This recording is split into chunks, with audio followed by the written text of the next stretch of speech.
Okay, so we're trying to wrap this up. Okay, so we've already talked about cardiac output. I have a little practice sheet I might give to Mrs. Josic to give to you guys. I put it online in Moodle in the folder that says like face-to-face assignments. But okay, so how would changes in cardiac output influence blood pressure?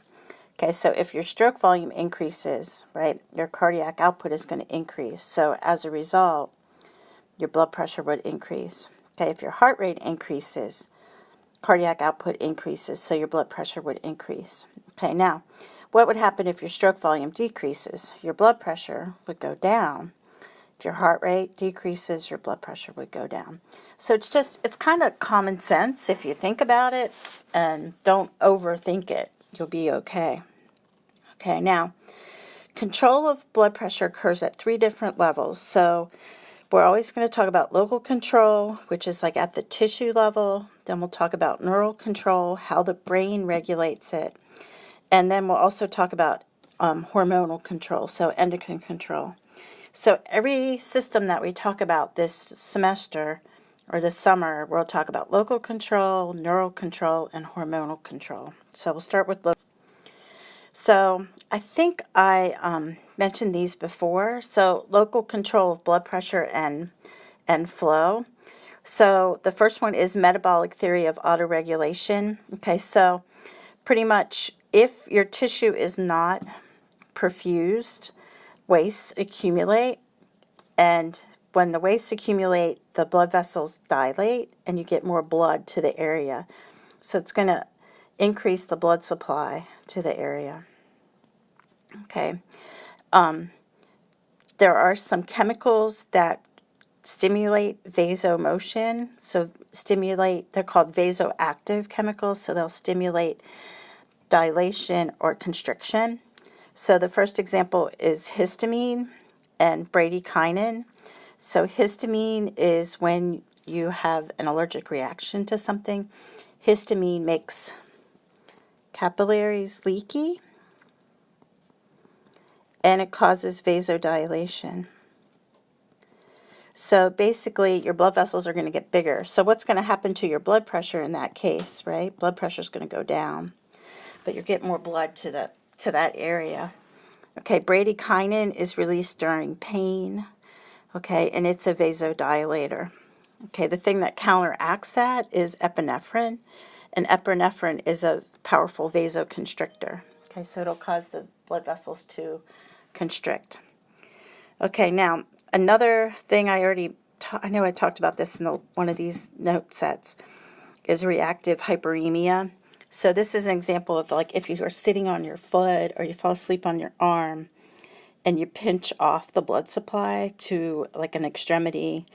When you stand up, right, the blood is going to rush into that spot.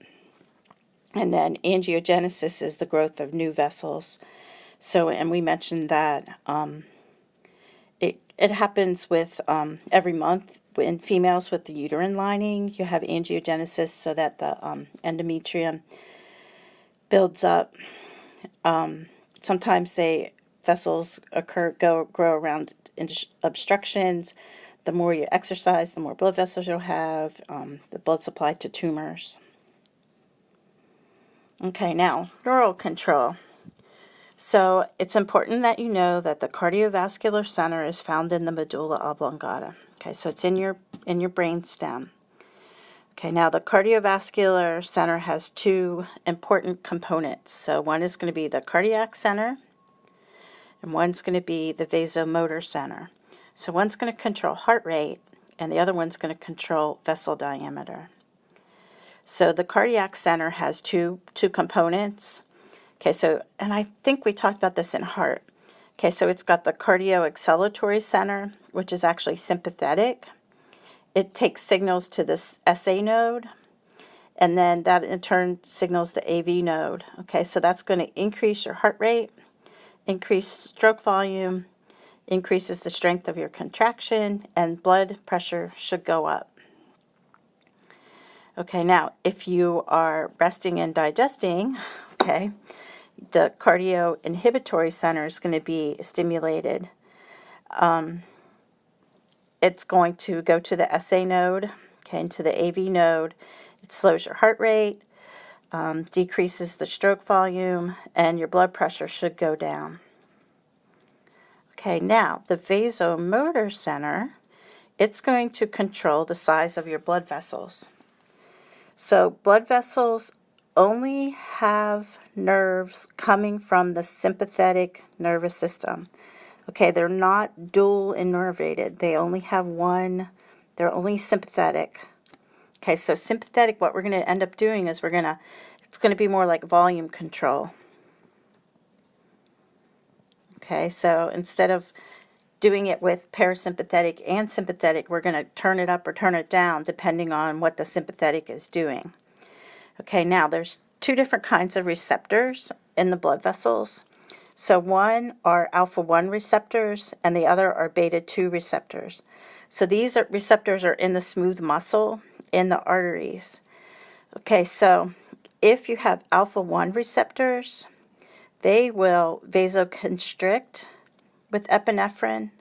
Okay, so these are going to be found in your skin and the abdominal organs. So blood supply there is going to go down. However, the beta-2 receptors are going to vasodilate with epinephrine. Okay, so blood pressure there will go up. And that makes sense if you know what the sympathetic nervous system does, right? It's more about getting away from the bear. You're not worried about digestion. Okay, the vasomotor center will also integrate the chemoreflexes and the baroreflexes that we're going to talk about next. Okay, so one kind of receptor is called a baroreceptor. So baroreceptors detect stretch. They're located in the aorta and in the carotid sinuses. Okay, so carotid arteries, aortic arch.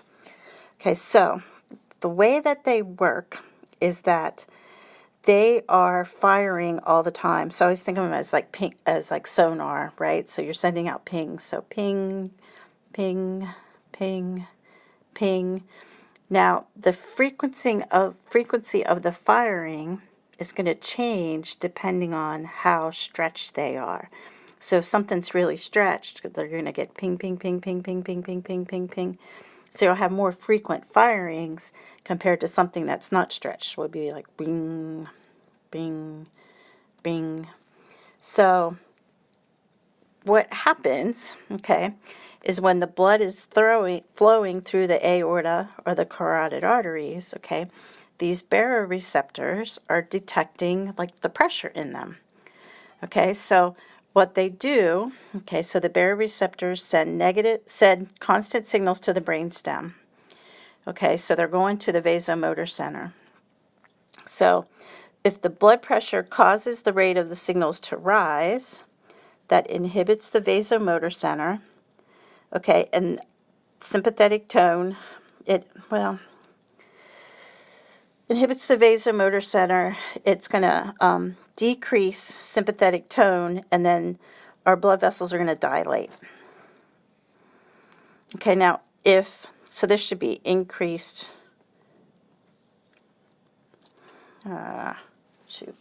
Okay, so we want the opposite to happen. Okay, so if we have increased blood pressure, the signals are going to rise.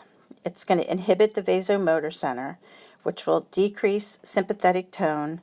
The blood vessels will dilate, and your blood pressure will drop. So it's a cycle. Okay, right? And you can see the opposite. You're having the opposite effect. Okay, now, if blood pressure is too low, okay, it excites the vasomotor center. It's going to increase sympathetic tone. It's going to increase vasoconstriction and increase your blood pressure. Okay, so that's the baroreflex. And I have a picture here. Okay, so here we go. So if blood pressure is reduced, so this is the stimulus, right? And the arteries, well, they want us to start it this way. Okay, so stimulus. Okay, so elevated blood pressure. Okay, there's the receptors. Okay, there's the effectors. Well, receptors. Okay, here's the effect. Okay, so two things are going to happen. So one thing is going to be that the vasomotor center is inhibited, sympathetic tone is reduced, vasomotor tone is reduced, the blood vessels dilate, and blood pressure goes down. The other thing that's going to happen is that the cardiac inhibitory center is going to be stimulated, and we're going to reduce our heart rate. So we're going to work together. So that's how it works. And then the opposite will work. Okay, you guys, I can't play this on here, but if you look at these PowerPoints in I guess in PowerPoint as a slideshow, you should be able to click on this. And this is a little video that shows how the baroreceptors work, or it's an animation. Okay, now neural control. Okay, so neural control is also, well, we're still talking about neural control. Sorry, I'm getting punchy. Neural control and how the chemoreceptors work. Okay, so chemoreceptors are found in the aorta and in the carotids again. Okay, now what they detect is they're looking for carbon dioxide in the blood, a low pH of the blood, or very low oxygen in the blood. Most of the time, what's going to happen is the chemoreceptors are going to adjust your respiration rate. That's the first thing. Their second thing that they'll do is adjust the vasomotion. Okay, so this, I just want you to know where they are, what they detect, that they primarily adjust respiration, and then secondarily they'll control blood flow. Okay, now another thing is this medullary ischemic reflex. If something happens and your brainstem is not getting enough blood, your body is going to send sympathetic signals to the heart and the blood vessel to get the blood going to your brain, okay, because we want to increase the blood pressure to your brain. So that's just like a saving thing. Okay, now, there are higher order brain centers, so things that you think about that can also increase your blood pressure. So stress, anger, arousal, those will also increase your blood pressure. Things like yoga and meditation and sleep, those will decrease your blood pressure. Okay, and there's another animation. Okay, here, this video, or not video, it's a picture from the textbook, and it's just showing you the connections. It kind of lays all of that out. So the receptors, they're yellow, so the receptors are down here. I don't know. It's all in here. To me, it's too much on this picture, but I thought I should put it in here. You guys could look at it in the book too. But to me, it's too much on one page to look at. Okay, now, hormones.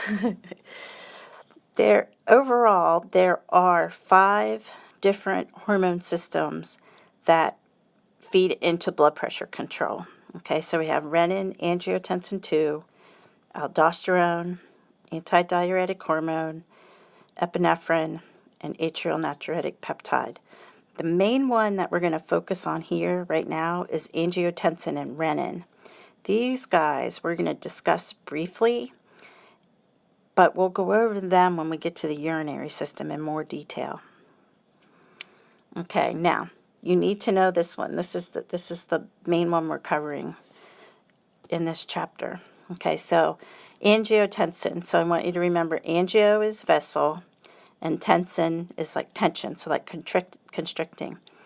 Okay, anything that ends with an OGEN, it's a protein, and it's a precursor of the protein that needs to be activated.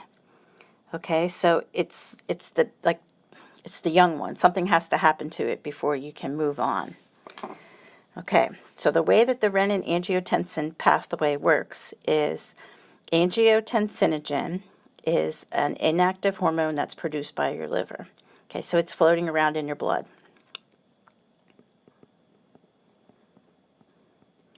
Okay, renin is produced by the kidneys. Now, the kidneys are detecting blood pressure. Okay, so renin is going to be released by the kidneys when the kidneys detect low blood pressure. Renin converts angiotensinogen to angiotensin 1. Okay, now, angiotensin 1 is not ready to go yet. It's still not, it's not useful, it's not activated enough. Okay, so angiotensin 1 has to be activated by ACE. Okay, and ACE is angiotensin converting enzyme, and it's found in your lungs. Okay, angiotensin 1 gets converted by ACE to angiotensin 2. Angiotensin 2, it does a couple of things, but right now all we need to know is that it's a very potent vasoconstrictor. So if you constrict it, that's going to increase the blood pressure. So that's going to go that way. Okay, some medication to lower blood pressure, one of them is called an ACE inhibitor. An ACE inhibitor blocks ACE. Okay, so then you can't make angiotensin 2, so your blood pressure stays low.